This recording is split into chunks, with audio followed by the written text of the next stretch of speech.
the awesome. Three, the awesome. It's like a million. I want the truth. You can't handle the truth. And the message that I am bringing you is clear.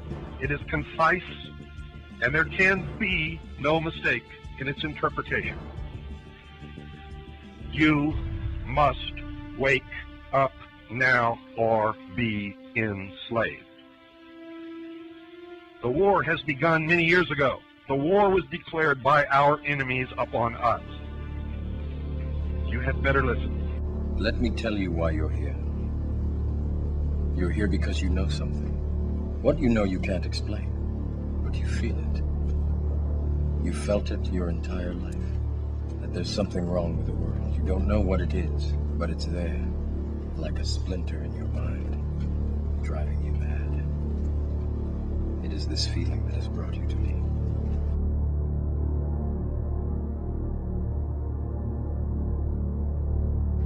The Matrix is everywhere. It is all around us. It is the world that has been pulled over your eyes to blind you from the truth. What truth? That you are a slave in you.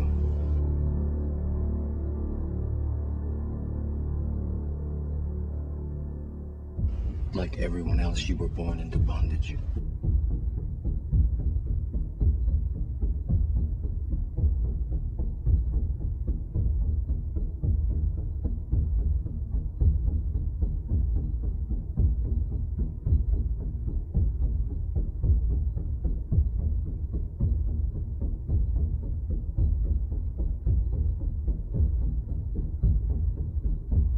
Born into a prison that you cannot smell or taste or touch.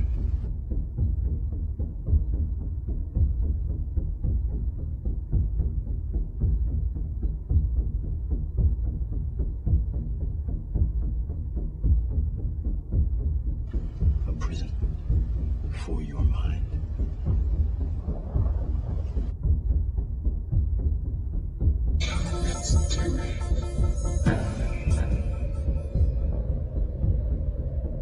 On the back of the dollar bill, you see the symbol on the left-hand side of the bill, which is annuit coeptus, which means our enterprise is now a success, or our enterprise is crowned with success.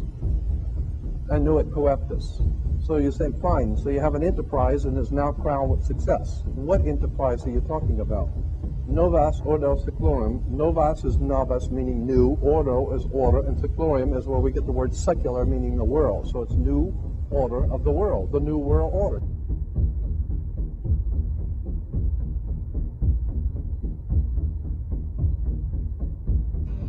Am I understood? Yes, Your Highness. Far be it for me to question you, Your Highness, but might not the New World Order be better served by approaching the humans with a more benevolent hand? And suffer further rebel insults? The High Evolutionary is right. They must be crushed! Begin your preparations, my knights. The destiny of the New World Order will be fulfilled. You will always have a special place in my heart and in the New World Order. Ghoulish isn't our vampire, Mrs. C. Maybe you can ask Santa what he saw before he was bitten. Right. Retrace his steps. Maybe pull a couple of his teeth for DNA samples. Randy, I'm getting presents in the New World Order! Mrs. Claus said so! Now off to the cellar with the lot of you. Niggas that got killed in the field and all the babies born. No, they ain't fully prepared for this New World Order, so I keep it going. We are slowly being slaughtered, so be prepared for the New World Order. Yeah, you can yell out your breath. Gather up all your arms. Get ready for this New World Order. Shit is about to change.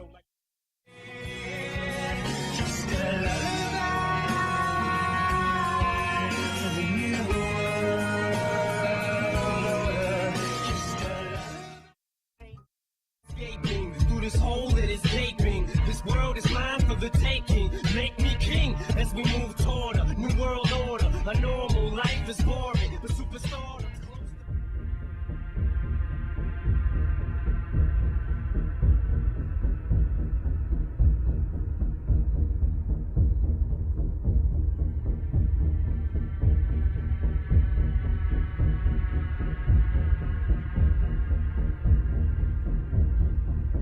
What is at stake is more than one small country. It is a big idea, a new world order, where diverse nations are drawn together in common cause to achieve the universal aspirations of mankind.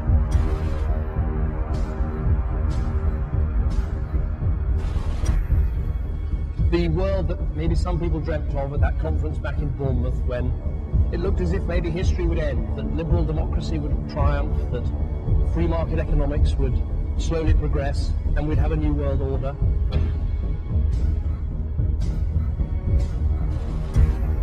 And together they helped create, were the principal leaders in creating, a new world order and a winning strategy in the Cold War.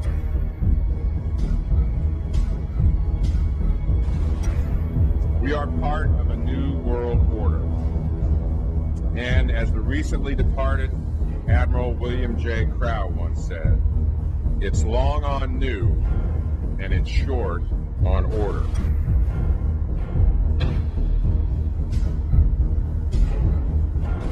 Walter Isaacson wrote a wonderful book about some of the wise men who helped shape the New World Order following the Second World War.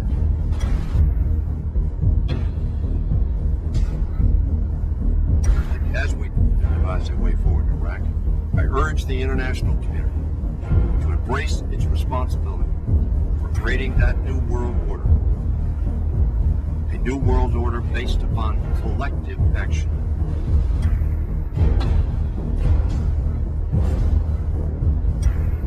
The transatlantic partnership was never just the foundation of our security.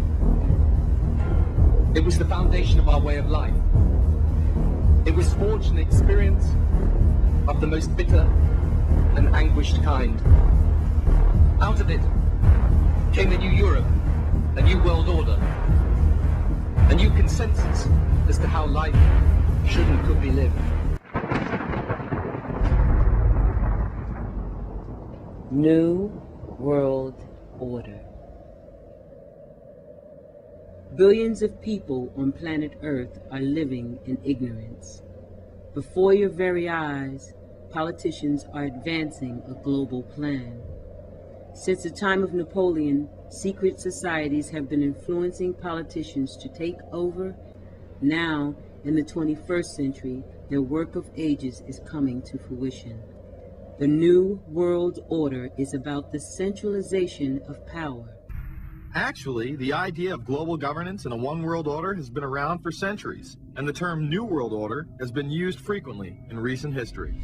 The New World Order means different things to different people, but to those who expect to be in control of it, it means the same thing.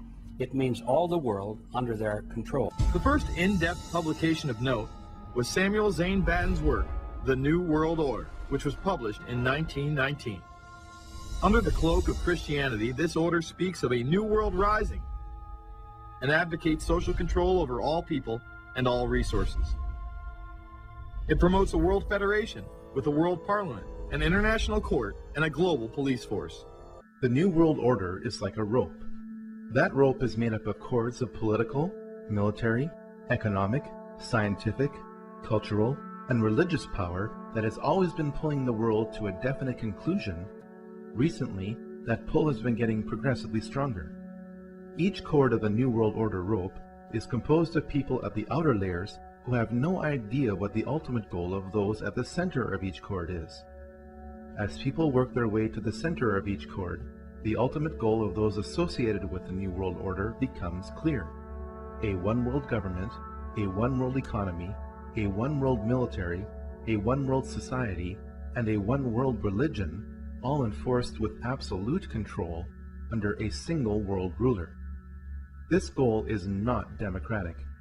In fact, most people will not want this goal to be pursued because it limits their freedom. In spite of popular resistance, this goal is being achieved through secrecy and progressive conditioning to make the public want this goal. The goal of this manipulation, and has been for a very long time, is to get the world population, or that majority of it anyway, to see as a good idea, or the only option in given circumstances that are manipulated into place, the creation of a one-world government to which nation-states would be principalities, administrative units, a world central bank which would administer all financial transactions on the planet, a world currency which wouldn't be coins and notes, it would be merely electronic, cashless society, for which there are fundamental implications for freedom, as we'll see as we go along tonight. A world army under centralized control, with nation-state armies dismantled under the justification of seeking peace. New World Order wants a global system where one small central authority of individuals can then dictate a policy that's going to be distributed down to the rest of the world, everywhere, in the smallest little town in the middle of nowhere in some remote country. They believe that somebody must rule. After all, people are too darn dumb to know how to rule themselves. I'm not comfortable with that at all. Who elected these guys to run the planet? They figured that that's their role.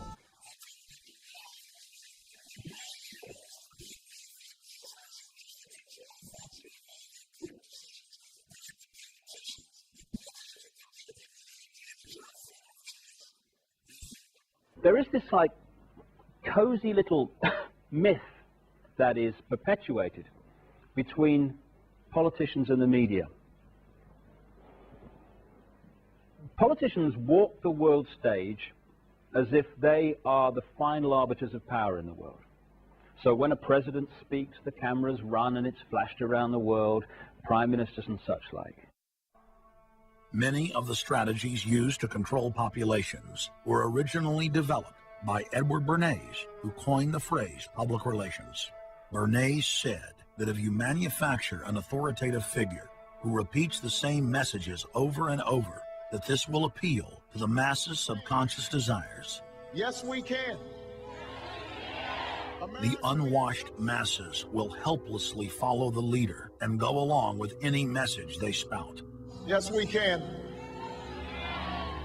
Yes, we can. We shall overcome. Yes, we can. We will respond with that timeless creed that sums up the spirit of a people. Yes, we can. Thank you. Today, these exact techniques are being used with devastating effect against the general population. Obama is the latest version of 21st century mass mind control. The psych warfare engineers are counting on Obama to finish the plan they began decades ago. As we sit here in Britain, a prosperous country, or in America and Europe, as we sit here and these powers that be, these prostitutes posing as prime ministers, as parliamentarians, as congressmen and senators, who are these people? They're nothing more than prostitutes. And who do they serve? They serve the 1%. They serve the filthy rich.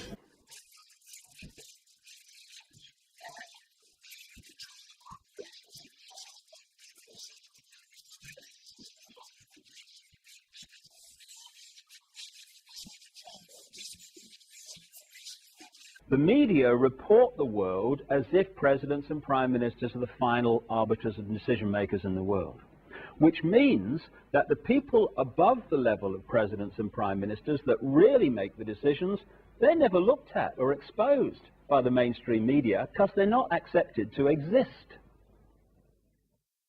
A secret society bent on world domination. Nothing happens without the approval of the most clandestine organization on the planet. Its shadowy members work silently behind the scenes in their bid to control us. The Illuminati. The name Illuminati means the enlightened ones. You know something that somebody else doesn't know. Those people in those positions of power control and manipulate situations into their favor for their own agenda. Laws being changed, the FDA putting ingredients in certain foods for certain reasons. Mostly their agenda is population control, mind control. You're being manipulated. We're all being manipulated, you know what I'm saying? You learn that they infiltrate groups in key positions in those groups so they can control the decision making to move things, to move with their agenda. to control the mass popular opinion and to control the world. The way that this can be done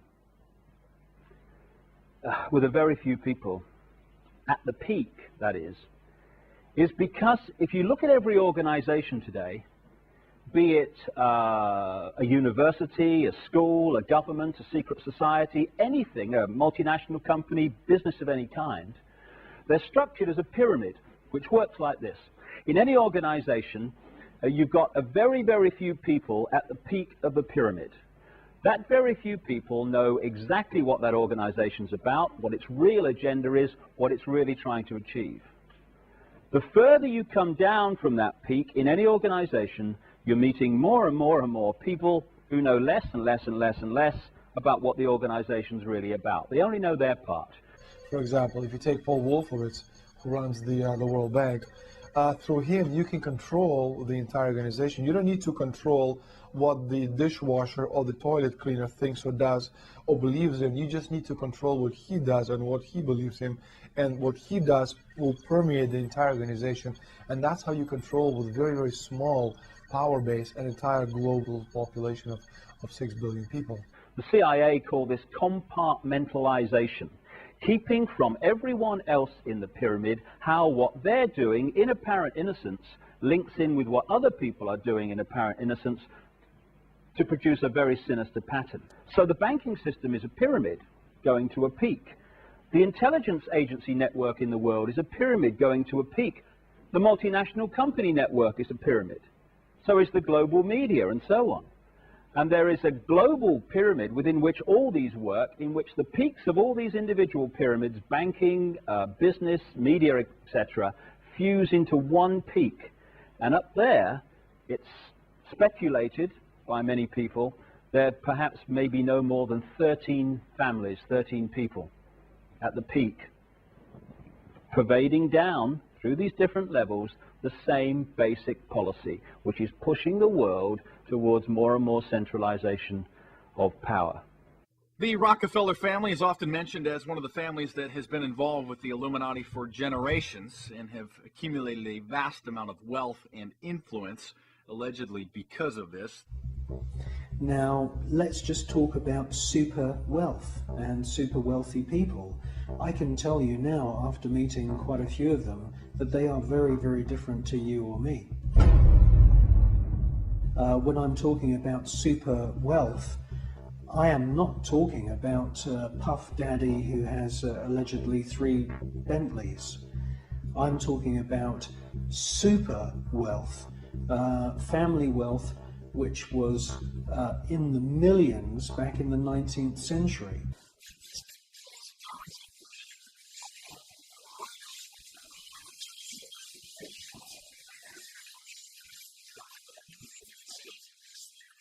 The Rockefeller family made most of their money in oil and banking, and using their wealth, they have wrapped their tentacles around some of the most infamous groups connected to the Illuminati. Even more suspect is a private group called the Trilateral Commission. David Rockefeller and Henry Kissinger are among its some 300 influential members. The United Nations would take over America. The Trilateral Commission would control the world. The Trilateral Commission, rich and powerful business and political leaders from Japan, Europe, and North America. The New York-based policy group was formed in 1973 by Chase Manhattan Bank Chairman David Rockefeller. In addition to Rockefeller, there are many other noted American members. Among them, economist Alan Greenspan, former Defense Secretary Harold Brown. George Bush was once a member, but resigned last year before his unsuccessful presidential campaign. Back then, it wasn't politically wise to be aligned with what his party's right wing considered a shadow world government. In his 2002 book, Memoirs, David Rockefeller Jr. Arrogantly wrote, quote, "For more than a century, ideological extremists at either end of the political spectrum have seized upon well-publicized incidents, such as my encounter with Castro, to attack the Rockefeller family for the inordinate influence they claim we wield over American political and economic institutions. Some even believe that we're part of a secret cabal working against the interests of the United States, characterizing me and my family as internationalists and conspiring with others around the world to build a more integrated global and economic structure. one world, if you will.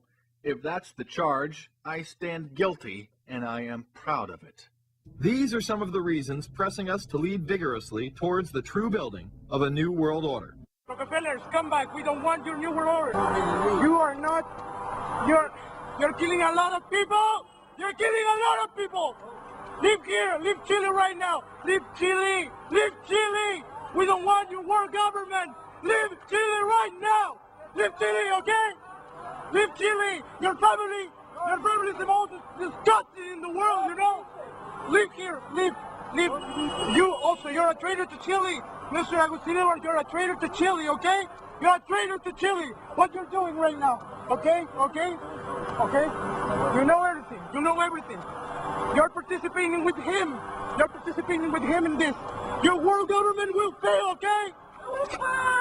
Your world government will fail. We are on the verge of a global transformation. All we need is the right major crisis, and the nations will accept the New World Order. David Rockefeller.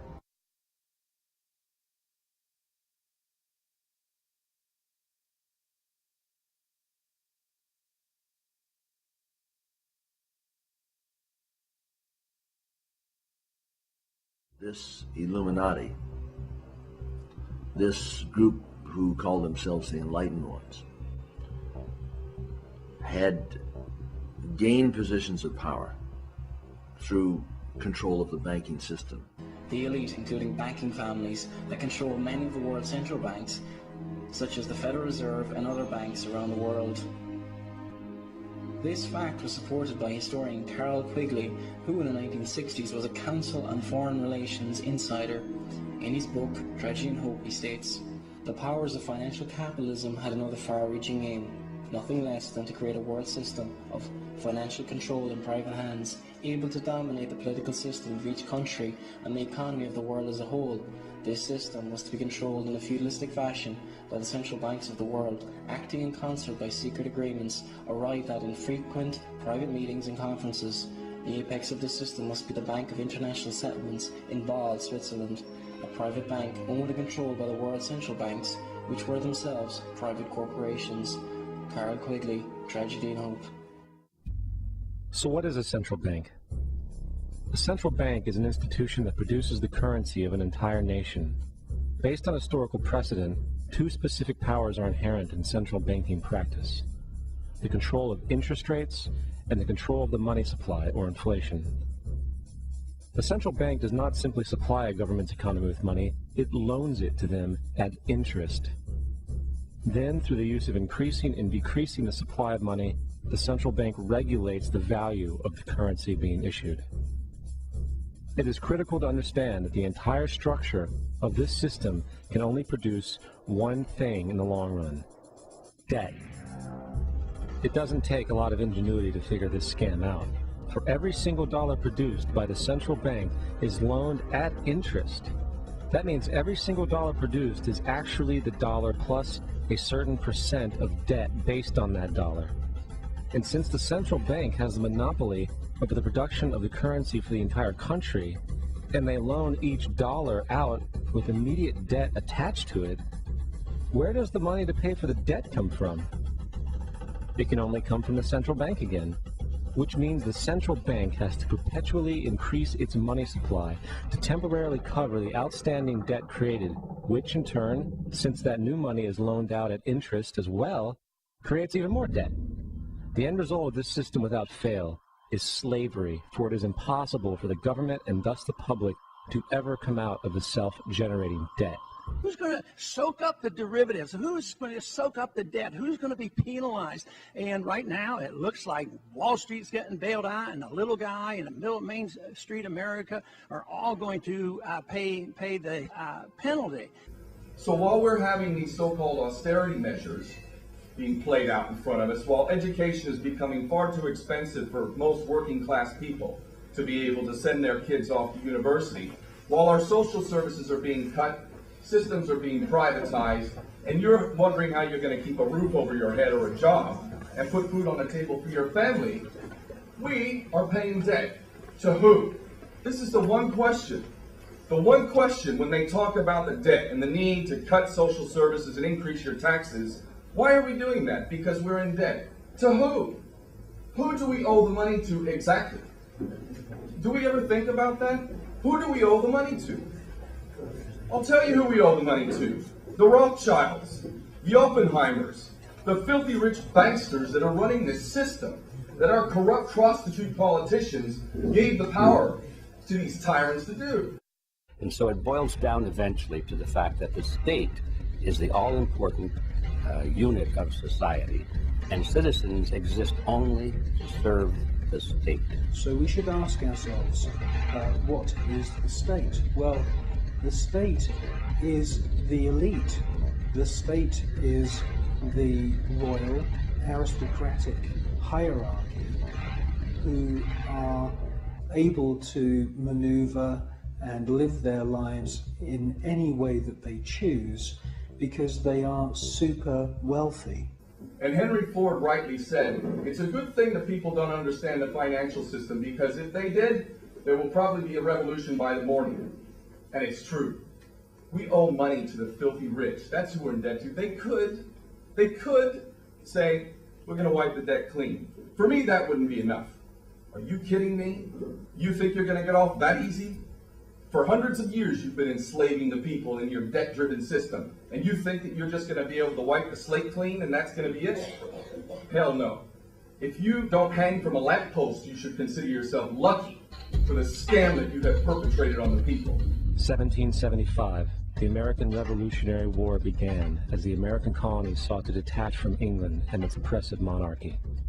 But though many reasons are cited for the revolution, one in particular sticks out as the prime cause: that King George III of England outlawed the interest-free, independent currency the colonies were producing and using for themselves, in turn forcing them to borrow money from the Central Bank of England at interest, immediately putting the colonies into debt.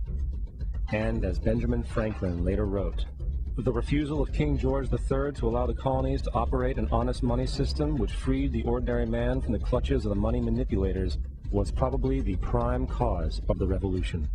In 1783, America won its independence from England. However, its battle against the central bank concept and the corrupt, greed-filled men associated with it had just begun. By the early 20th century, the U.S. had already implemented and removed a few central banking systems, which were swindled into place by ruthless banking interests. At this time, the dominant families in the banking and business world were the Rockefellers, the Morgans, the Warburgs, the Rothschilds. Mr. Rothschild, how you doing, sir? Can you tell us what went on at the Bilderberg meeting this year? Sorry? Could you tell us what went on at the Bilderberg meeting this year? I didn't get that, actually, no. The Bilderberg? You weren't there? No. This year. What went on last year? No, I wasn't there last year. I think that was my cousin. Your cousin was there? Yeah, I think so. All Okay. right. Do you have a couple minutes for us, Mr. Rothschild? We have a few additional questions. I was asking a question inside it because I was saying that the Federal Reserve is one of these organizations. I know it's one of these organizations that a lot of people say is the source of inhumane projects all across the world because it's a private bank that was started by your family. No, it's completely untrue. I was asked that earlier. It really isn't true. No, no. Jekyll Island, Jekyll Island, 1913, sir. Very good, sir. Just one thing, we could go on about how your family committed all these acts against society. We just want to let you know the New World Order has no legitimacy, and that we as a people are not afraid, and we are waking up to the robber barons and the big banksters who are looting this economy with the Federal Reserve. Well, the Rothschild family did start the Federal, they divided Europe first, took over Europe, the Napoleon. That's exactly right. Well, no comment on that, sir? And in the early 1900s, they sought to push, once again, legislation to create another central bank. However, they knew the government and public were very weary of such an institution, so they needed to create an incident to affect public opinion. So, J.P. Morgan, publicly considered a financial luminary at the time, exploited his mass influence by publishing rumors that a prominent bank in New York was insolvent or bankrupt. Morgan knew this would cause mass hysteria, which would affect other banks as well. And it did. The public, in fear of losing their deposits, immediately began mass withdrawals. Consequently, the banks were forced to call in their loans, causing the recipients to sell their property, and thus a spiral of bankruptcies, repossessions, and turmoil emerged. Putting the pieces together a few years later, Frederick Allen of Life magazine wrote, "The Morgan interests took advantage to precipitate the panic, guiding it shrewdly as it progressed." Unaware of the fraud, the Panic of 1907 led to a congressional investigation headed by Senator Nelson Aldrich, who had intimate ties to the banking cartels and later became part of the Rockefeller family through marriage. The commission, led by Aldrich, recommended a central bank should be implemented so a panic like 1907 could never happen again. This was the spark the international bankers needed to initiate their plan. In 1910, a secret meeting was held at a J.P. Morgan estate on Jekyll Island off the coast of Georgia. It was there that the central banking bill called the Federal Reserve Act was written. This legislation was written by bankers, not lawmakers. This meeting was so secretive, so concealed from government and public knowledge that the 10 or so figures who attended disguised their names when en route to the island. After this bill was constructed, it was then handed over to their political frontman, Senator Nelson Aldrich, to push through Congress. And in 1913, with heavy political sponsorship by the bankers, Woodrow Wilson became president, having already agreed to sign the Federal Reserve Act in exchange for campaign support. And 2 days before Christmas, when most of Congress was at home with their families, the Federal Reserve Act was voted in, and Wilson in turn made it law. Years later, Woodrow Wilson wrote, in regret,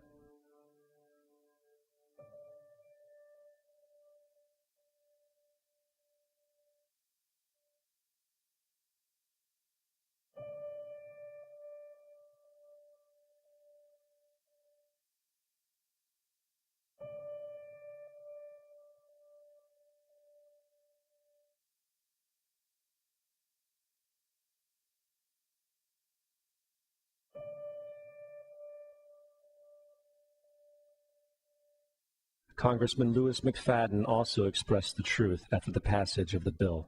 A world banking system was being set up here, a superstate controlled by international bankers, acting together to enslave the world for their own pleasure. The Fed has usurped the government. They create money out of nothing. What a scam. They have so much money, they don't care about money. All they care about is power. All they care about is being able to control the political situation so it goes their way. After a man has far more money than he possibly can spend for pleasures, what is left to excite him? For those with a ruling class mentality, the answer is power, raw power over other human beings. Living in the New World Order, when it's close to completion, for the average citizen, for people like you and me, is going to be essentially slavery. We're never going to be able to get ahead. We're never going to be able to amass enough wealth, essentially to retire or to do what we want to do in life. We're going to constantly be working for the man. They're creating essentially a two-class system. So it's going to be an inner ruling elite and then everyone else. And I got news for you. You're everyone else.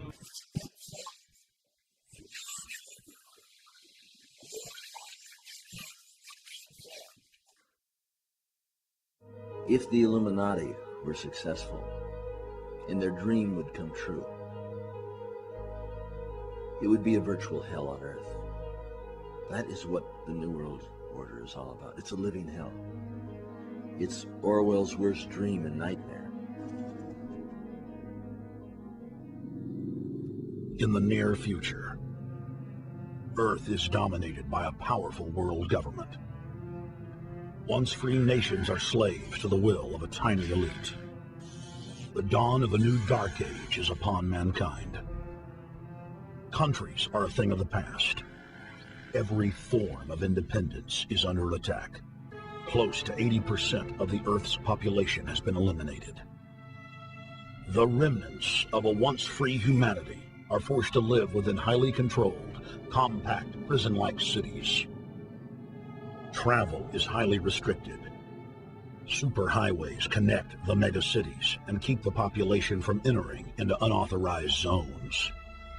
No human activity is private. AI supercomputers chronicle and categorize every action. A prison planet dominated by a ruthless gang of control freaks whose power can never be challenged. This is the vision of the global elite, their goal. a program of total dehumanization where the science of tyranny is law. A worldwide control grid designed to ensure the overlord's monopoly of power forever. Picture the elite power structure of the world as a giant pyramid, with only the elite of the elite at the tip top of the capstone. That the Illuminati has infiltrated almost all the world's political and social institutions. I've put together what I call the pyramid of power. And of course, at the very bottom in the broadest block is the poor, long-suffering public. And they're controlled through the mass media and the low-level political structure, which in turn is controlled by... These are in turn controlled by... These in turn are controlled by the... Which in turn controlled by the Committee of 300 or the Illuminati. And at the very top of my pyramid, I have a big question mark because it's who controls them.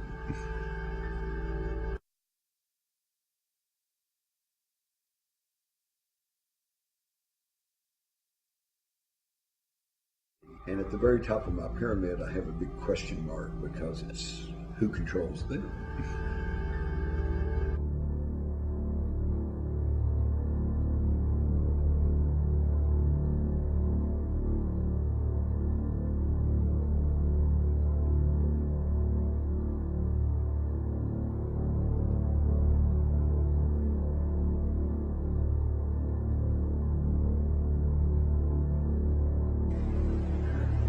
Had commanded Adam and Eve not to eat of the fruit of that tree.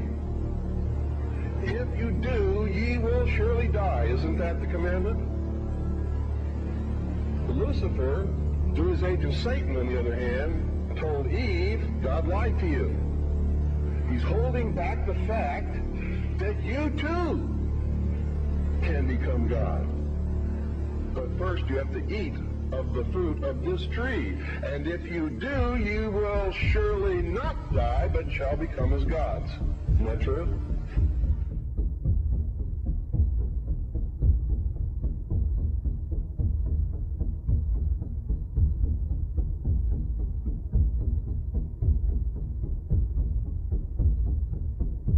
And at the very top of my pyramid, I have a big question mark because it's who controls them.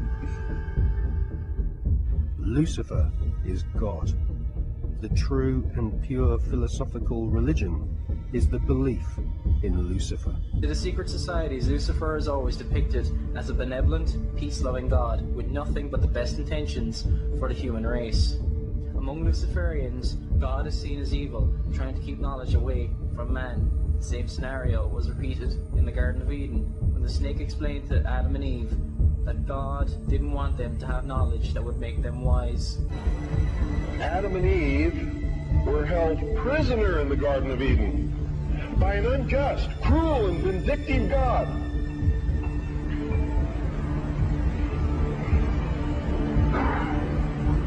Until Lucifer, through his agent Satan, set man free from this garden by giving him the gift of intellect. Through the use of intellect, man will conquer the earth, will conquer nature, and will himself become God. I am God. I am. Look, if I'm God, what does that make you? Well, we always see in others what we see in ourselves. I am God.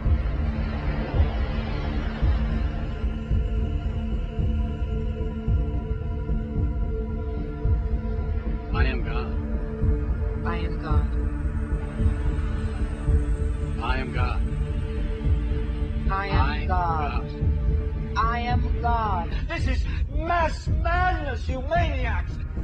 It's taught in every Masonic temple in this land, every secret brotherhood, every secret society, every mystical temple, every occult organization teaches the Luciferian philosophy. Did you just say that you are Lucifer? I am Lucifer. Okay, define Lucifer for me. Pure, virtuous, wholesome, innocent individual that's out to help people. Lucifer is? Yeah. Say that again. Lucifer is a pure, holy... Virtuous. Virtuous. Now, see the Lucifer that God created? That's the same one. Oh, man, this is great. I'm going to put this on the internet. Oh, amen. God bless you, Amen. Brother.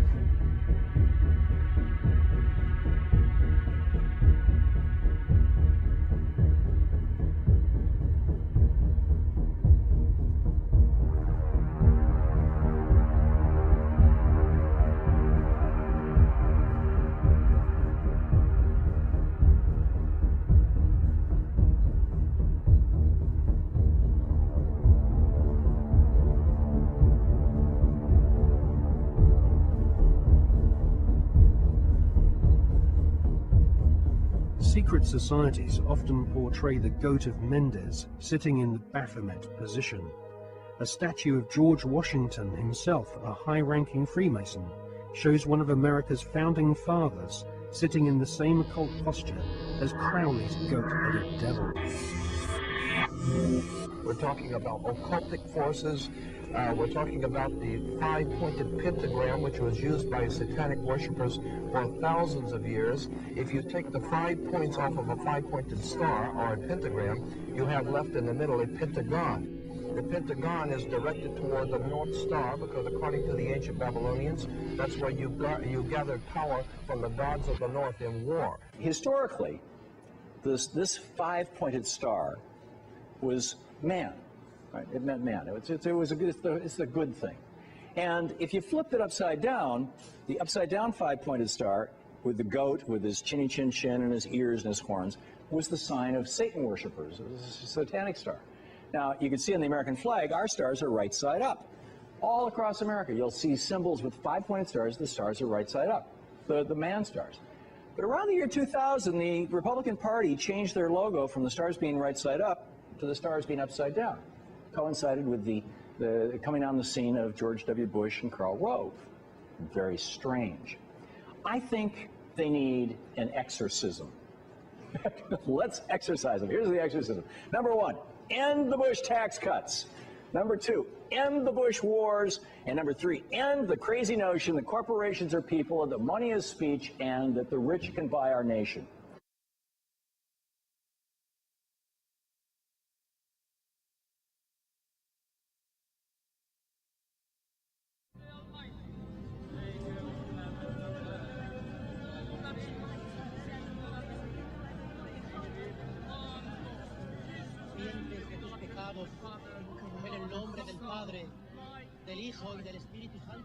The 11th century Europe was ruled by the Church, which held a firm grip on the hearts and minds of the people. This power enabled Pope Urban II to wage war on the Muslim Caliphate and crusade in what he called a War of the Cross, to recapture the land of Jerusalem. It had been under Muslim rule since the year 637, but in 1099 this rule was brought to a bloody and sudden end. In the name of the cross, women were raped and murdered. Children were put to the sword, and it is said that blood ran in the streets knee-high to the horses. Out of this land of bloodshed and terror, a group of men arose. Men that would stop at nothing to get what they wanted, no matter what the cost. 20 years after Jerusalem was taken, the Dome of the Rock was seized by a group of warrior monks calling themselves the Knights of the Temple of Solomon, or more simply, the Knights Templars.